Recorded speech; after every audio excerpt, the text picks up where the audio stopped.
There are various treatment options for spinal stenosis. First, you have to make sure that the presenting symptom of the patient is really spinal stenosis. The finding of spinal stenosis is fairly common on an MRI, especially as one ages. So one has to realize that what they're presenting with are truly the symptoms of spinal stenosis. Classic symptoms are really pain down the arms or legs with your head or neck in an erect position, such as standing or walking, relieved by bending over or sitting. Mimicking features can be vascular disease, where somebody has poor blood supply to the legs, and with standing and walking, there'll be a decrease in the blood flow to the legs, and they'll fatigue, and you'll feel tired, you'll feel numb, you'll feel tingling in the legs, but you can just stand in place.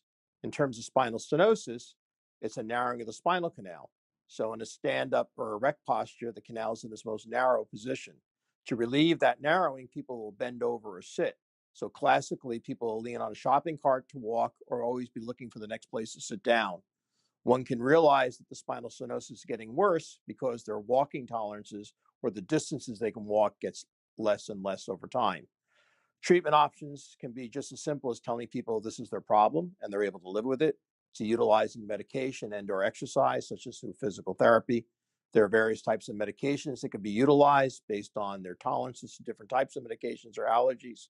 When medication and physical therapy or exercise do not give relief, other options can include injections into the spine.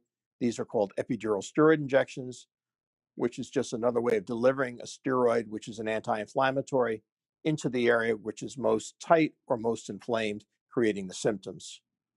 Having failed non-operative care, about 15% of patients may go on to surgical intervention, and that surgery is called a decompression or a laminectomy.